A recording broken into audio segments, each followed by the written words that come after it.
Hey everybody, welcome back to The First Time Gardener. Glad to have you back. This is going to be our first video after our introduction, and I'm going to walk you through the part of the gardens that we have now. There's some things that are on the very last leg of growing, some things are just past, and we are getting into the rhythm of going through the summer and what to do with your garden during the summer. I grew a garden last summer, didn't turn out really good at all.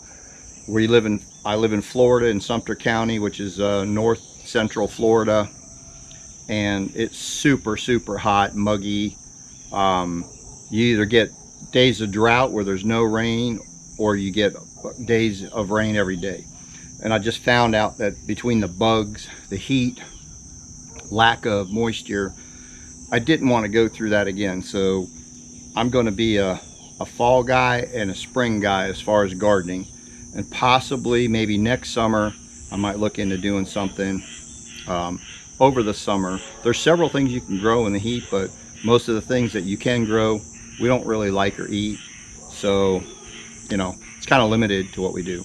But let me take you through a walk through the garden.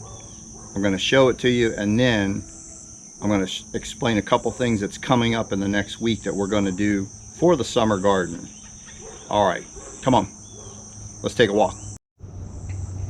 Okay guys, this video right now is, I'm just going to show you what we have going on at this particular moment, and it's a mess. So right here you can see this, we just tilled this dirt a little bit here last night. We're going to till it some more, but this is where we had corn growing this spring. We had a really good crop of corn this year. So I'm going to do the same thing next year, probably in a different spot. So just in case you guys don't know, typically there's a lot of things, brassicas, corn and stuff like that, you're not supposed to regrow in the same area that you grew the last year. So you're supposed to leave a couple years in between. But the exception to that is if you amend the soil, put the proper nutrients back in the soil, you can grow the same crop in there.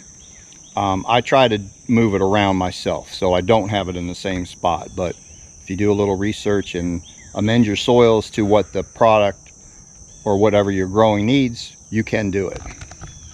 All right, so let's further on go down the garden here. So like I said, where the dirt is here, that's where we had our corn growing. This is some corn that I planted like 3 weeks after my initial corn so that we would kind of have a backup. The problem is, you see these ears, when they were almost ready to harvest, the squirrels got into them, and they started getting into the first ones too. They were doing good until toward the end of the crop, and the squirrels found them, and once they found them, they were going and trying to get all the heads and open them up and start eating them. But the problem with that is they just won't eat the one. They'll go and open one, eat a little bit, go to the next one, eat a little bit. So if I grow this again next year, I'm going to have to figure out what to do to keep the squirrels out. But we were able to harvest that first batch of corn. We got about 48 ears of corn at the very end after we ate on it for a few weeks. So anyway, so this is all coming up. I'm going to show you a video. My next video is going to be prepping all this stuff for the summer and what I've decided to do this summer. And just show you, and I'll explain in that next video why I'm doing that. So this is one of my raised bed gardens that was here when we purchased the property. There was this one and there was that one, and that was the only two that we had. The other ones I'm going to show you I've added. So right now in here, we're going to let this go a little longer, but this is all sweet potatoes growing in here. Most of everything I read about growing sweet potatoes is you're supposed to grow them from slips, which you grow from the sweet potato, You put them in a glass of water with toothpicks and they grow the slips. Then you pick the slips off and you plant each one of the slips. I just wanted to experiment. It seemed like a lot of work, so I wanted to see if just planting a whole potato in the ground would work. So I planted 2 potatoes that had 2 ears on each potato, and I planted them right in here. There's 2 here. So all these vines you see going around here have grown from those 2 sweet potatoes, and I've buried the vines. You can see these vines here. Well, you can see the roots coming right here that started because I've put them in the dirt, covered them up, and supposedly those roots will go into the ground and cause a sweet potato right there where the roots grow eventually.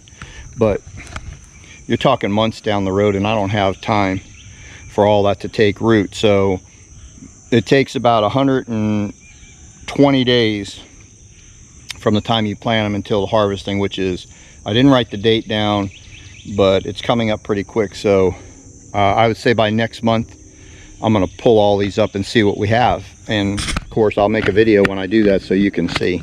So this was just an experimental thing with sweet potatoes this year. I'm going to research some more stuff, and probably next year actually grow the slips if this doesn't produce well. But if this produces well, I'm just going to plant potatoes. Make it simple, you know. I don't have a big garden right now because it does take a little time to do this. I work a lot, so you know, I don't have the time really to have a big garden.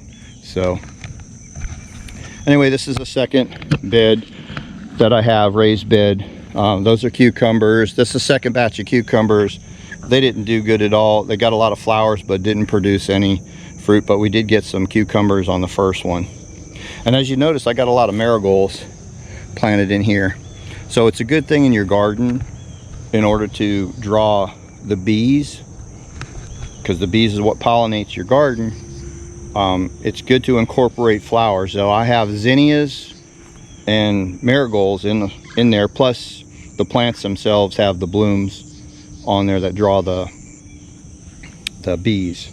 So, and this is an additional plot that I dug up, and we're going to get this ready for summer, over the summer gardening. We're going to be doing this. All these beds will be done in the next video as far as prepping for the summer, and I'll show you what we're going to do. But anyway, I created that. That's where I grew my corn last year, which did okay, and I moved it over to the other section I showed you this year. And then as we go along, I'm going to show you what I'm planting in each one. I'm not going to spoil it right now, but all those are going to have different things in. So this is another bed that I made that didn't come with it. So here's a squash plant, and you can see the flower. That's what attracts the bees too, plus the marigolds that I have. So they draw the bees, and then they look for these flowers and they pollinate it. That's a male flower right there. And throughout the season in videos, I'll explain about male and female. Some things pollinate each other, some have to have bees pollinate, and I'll tell you about the corn. There's a certain way you got to plant corn in order to get the best pollination you can, and that sort of thing. So anyway, that is my garden area of what I have, and all this is going to be changing in the next 2 weeks. All that stuff is going to be ripped out. That's going to be tilled. That's going to be tilled.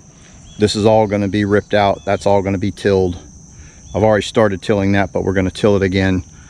And I'm going to be planting something over the summer, and I'm going to tell you in the next video what it is I'm going to be planting and why I'm planting it. And I'm waiting for the seeds to come in. I ordered them online, and then when we do that, I'll bring it to you.